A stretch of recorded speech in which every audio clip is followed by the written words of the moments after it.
हाँ अब देखो ये दो है, एक अब देखो दो है ना समीकरण दे रखी है यूएक्स और वीएक्स, है ना, ये दो समीकरण दे रखी हैं।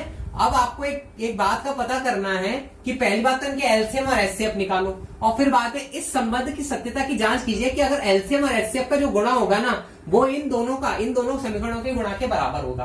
तो देख लेते हैं करके। सबसे पहले यूएक्स के देखते हैं, यूएक्स की बात देखते हैं।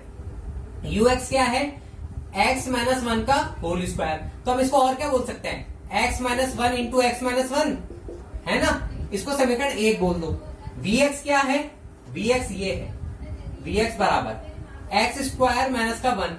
तो अपन इसको क्या बोल सकते हैं? एक्स स्क्वायर माइनस वन का भी स्क्वायर बोल सकते हैं। तो ये क्या बन गया? ए स्क्वायर माइनस बी स्क्वायर। तो ये होता है एक्स प्लस वन और एक्स माइनस वन, ठीक है ना। इसको समीकरण दो बोल दो। तो समीकरण वन और टू से, है ना, पहले निकालेंगे एलसीएम या पहले एचसीएफ निकाल लो। एचसीएफ इजी पड़ेगा, पहले एचसीएफ निकालते हैं। एचसीएफ क्या होता है? Highest common factor. अधिक से अधिक क्या कॉमन निकल सकता है? देखो एक एक्स माइनस वन इधर से आ जाएगा, एक एक्स माइनस वन इधर से आ जाएगा, तो एक्स माइनस वन आपका एचसीएफ आ गया। अब बात आती है एलसीएम की। इसके अलावा तो कोई कॉमन आ ही नहीं सकता ना। अब बात आती है एलसीएम की। तो सबसे पहली बात देखो, अधिकतम घात कॉमन लेनी है। तो एक्स माइनस वन की अधिकतम घात क्या है? X minus two, x minus one का होल स्क्वायर। तो मतलब ये है, सबसे पहली बात कॉमन निकालो। इधर एक्स माइनस वन है, इधर भी एक्स माइनस वन है, तो एक्स माइनस वन तो आ गया। तो ये तो एचसीएफ था। लेकिन इसके अलावा जो बच गए ना वो भी लिखना है। तो इधर एक्स माइनस वन कॉमन आया था, लेकिन एक एक्स माइनस वन बच गया था, वो भी लिख दो, एक्स माइनस वन। और नीचे क्या बचा? एक एक्स प्लस वन भी बच गया था, तो एक्स प्लस वन, ठीक है ना। ये आ गया आपका एचसीएफ, ये आ गया आपका एलसीएम, ठीक है ना। तो अब देखो हमको पता करना है यूएक्स इंटू वीएक्स बराबर एलसीएम इंटू एचसीएफ। तो अपन को एलसीएम इंटू एचसीएफ भी निकाल लो, एलसीएम इंटू एचसीएफ भी निकाल लो। यहां से क्या आएगा देखो, अगर मैं एक्स माइनस वन को अंदर इंटू करूंगा इधर, अगर ये एलसीएम में है ना, या एलसीएम इंटू एचसीएफ है ना, तो x minus one into x minus one into x plus one, ये तो आपका एलसीएम है, और इंटू एक्स माइनस वन ये आपका एचसीएफ है। फिर हमने एलसीएम इंटू एचसीएफ निकाल लिया। अब इसको थोड़ा सा सॉल्व करके लिखें तो कैसे लिखेंगे? देखो ये तो बना एक्स माइनस वन का होल स्क्वायर। कैसे? X minus one into x minus one, तो ये बना एक्स माइनस वन का होल स्क्वायर। ये क्या बना? X plus one into x minus one, ये क्या बना? एक्स स्क्वायर माइनस वन का स्क्वायर, है ना। अब देखो इसको समीकरण आप तीन कह दो। इधर समीकरण चार के लिए क्या करेंगे? यूएक्स इंटू वीएक्स बराबर, अब देखो ये क्या है? यूएक्स इंटू वीएक्स क्या है? एक्स माइनस वन का whole square into x square minus one, यही है ना। बस तो फिर आप इसको क्या बोल सकते हैं? एक्स माइनस वन का whole square into x square, इसको माइनस वन को क्या बोल सकते हैं? माइनस वन का भी स्क्वायर बोल सकते हैं यहाँ पे। तो इसको समीकरण चार कर दो, क्योंकि हम जानते तीन और चार से, समीकरण तीन और चार से क्या बोल सकते हैं? तीन बराबर चार, क्योंकि समीकरण तीन और बराबर चार है। देखो समीकरण तीन और चार बराबर है बिल्कुल। तो आप क्या कह सकते हैं? एलसीएम, या इसको लिख दो एक्स माइनस वन का whole square, x square minus one का स्क्वायर बराबर एक्स माइनस वन का whole square, x square minus one का स्क्वायर, है ना। यानी कि एलसीएम इंटू एचसीएफ बराबर है यूएक्स इंटू वीएक्स। यही हमको प्रूफ। 3.6 का चौथा क्वेश्चन है, उसने बोला दो समीकरणों का गुणनफल ये दे रखा है। तो अपन इसको ऐसे बोल सकते हैं ना, यूएक्स इंटू वीएक्स, ये बोल सकते हैं। मैं मान लेता हूं दो समीकरण है यूएक्स इंटू वीएक्स, है ना, तो ये हो गई।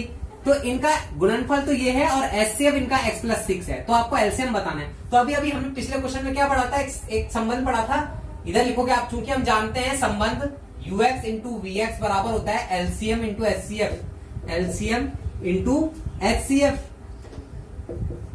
एचसीएफ, है ना।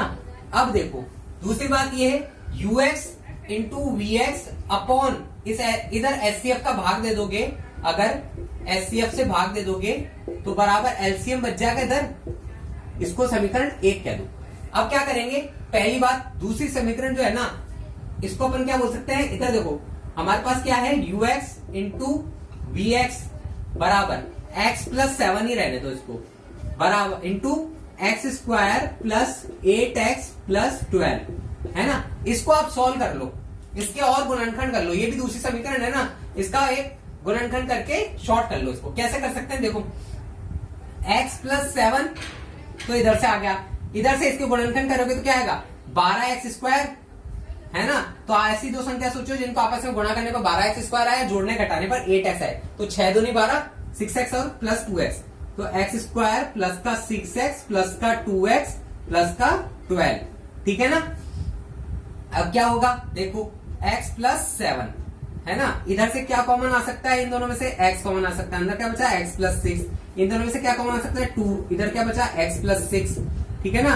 अब देखो इधर बचा x प्लस 7 ब्रैकेट, इधर से आया x प्लस 2 और यहां से क्या है x प्लस 6 आ गया, ठीक है ना। तो ये आ गया समीकरण 2। तो इधर लिखोगे, आगे लिखोगे समीकरण 2 से मान 1 में रख दिया, क्या आया ऊपर है vx इंटू ux, तो ये ux इंटू vx है ना, ux इंटू vx, इसका मान रख दो ऊपर, क्या है वो x plus 7 into x plus 2 into x plus 6 upon नीचे क्या है HCF क्या दे रखा है भैया, x प्लस 6 दे रखा है, x प्लस 6 बराबर क्या निकलेगा, ये LCM निकलेगा। तो x प्लस 6 से x प्लस 6 कैंसिल हो गया, है ना, बचा क्या x plus 7 bracket x plus 2, ये आपका LCM आ गया।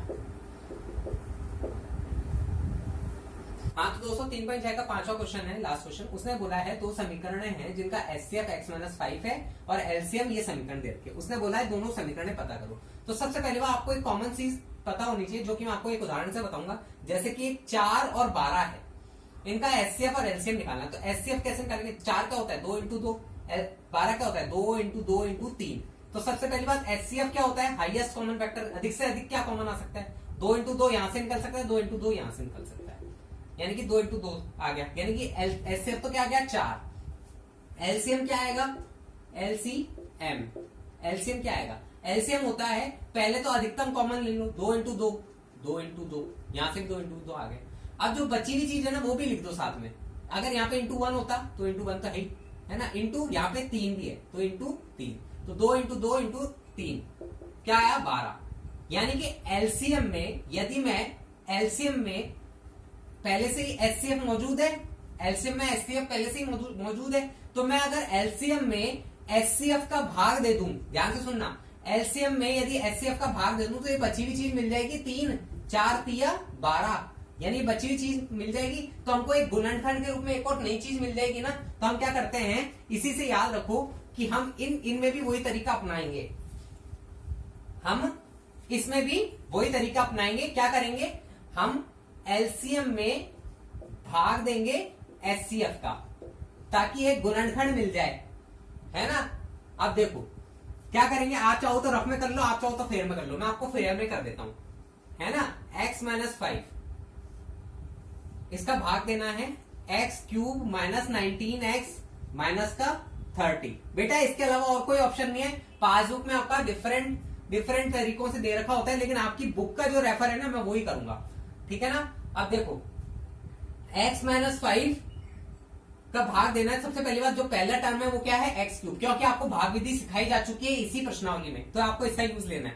तो x³ निकालना है, तो सबसे पहले x² का गुणा कर दो, x² से भाग दे दो, तो x² से इंटू करोगे तो क्या आएगा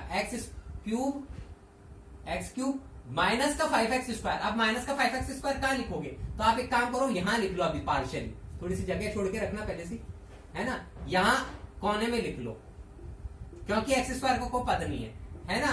अब देखो साइन चेंज हो जाता है, नीचे का साइन इधर का माइनस का, इधर का प्लस का हो जाएगा, है ना। तो ये तो कट गए, ऊपर से माइनस का 19x इधर से आ गया, मैं इस 5x² को इधर आगे ले रहा हूं, ये माइनस का था लेकिन अब प्लस का हो चुका है, साइन बदल जाते हैं क्योंकि, तो प्लस का 5x² माइनस का 19x माइनस का 30, ठीक है ना 30। अब क्या करेंगे, हमको लाना है 5x², तो प्लस के 5 से गुणा कर दो इसको, है ना, 5x से गुणा करोगे तो x² आएगा, 5x से गुणा करोगे तो क्या आएगा, पहले 5x², फिर 25 माइनस का 25x, है ना।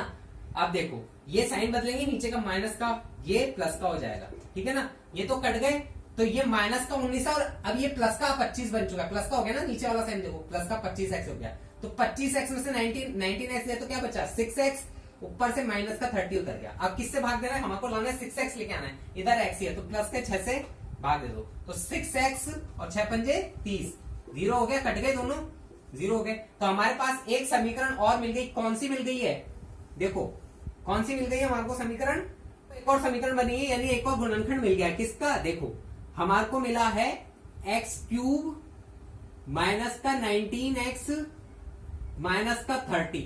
इसको हम क्या बोल सकते हैं, ये क्या है हमारा भाज्य, ये हमारा भाज्य। हमने फॉर्मूला पढ़ा था ना, भाज्य बराबर भाजक इंटू भागफल प्लस शेषफल, उसी से कर रहे हैं। ये देखो, ये तो है हमारा भाज्य जिसमें हमने भाग दिया था। भाजक क्या था हमारा x माइनस 5, भागफल क्या है हमारा, ये देखो ये रहा x² प्लस 5x प्लस 6, है ना। शेषफल आप लिखो या मत लिखो, 0 है क्योंकि।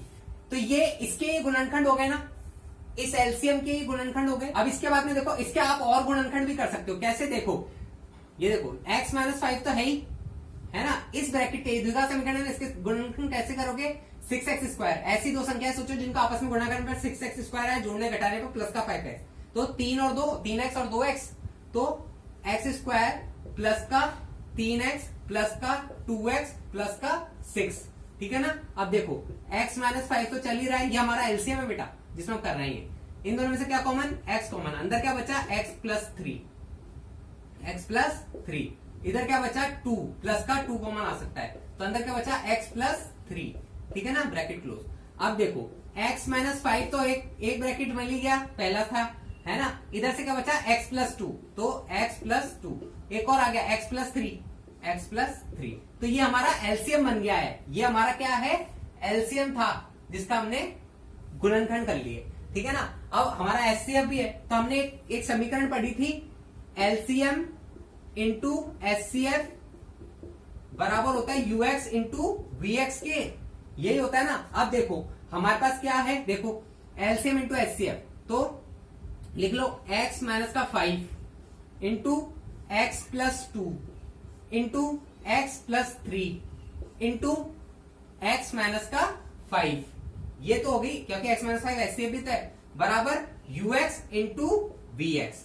हाँ, अब ये देखो ये गुणनखंड बन गए हैं, ये गुणनखंड बन गए ना। अब एक काम करो, पीछे के 2 ब्रैकेट, आगे के 2 ब्रैकेट और पीछे के 2 ब्रैकेट, 2 जोड़े बना लो, यूएक्स और वीएक्स के लिए। तो ये यूएक्स हो जाएगा आपका और ये वीएक्स हो जाएगा। अब उसे पीछे जो आंसर दे रखा है वो समीकरण में द्विघात समीकरण के रूप में दे रखा है, तो इन दोनों को गुणा कर लो। तो यूएक्स बराबर क्या है आपका x माइनस का 5 और x प्लस 2, इनको गुणा करो तो क्या आएगा, देखो x को गुणा करोगे तो क्या आएगा x² प्लस का 2x माइनस का 5x माइनस का 10, 5 में 10। तो इसको सॉल्व करेंगे तो क्या आएगा x² माइनस का 3x माइनस का 10, ये आपकी ux की समीकरण आ गई, है ना। vx के लिए क्या करने पड़ेंगे, ऐसे ही vx के लिए x प्लस 3 और x माइनस 5 गुणा कर लो, x² माइनस का 5x प्लस का 3x माइनस 5 किया 15, है ना, 15, है ना।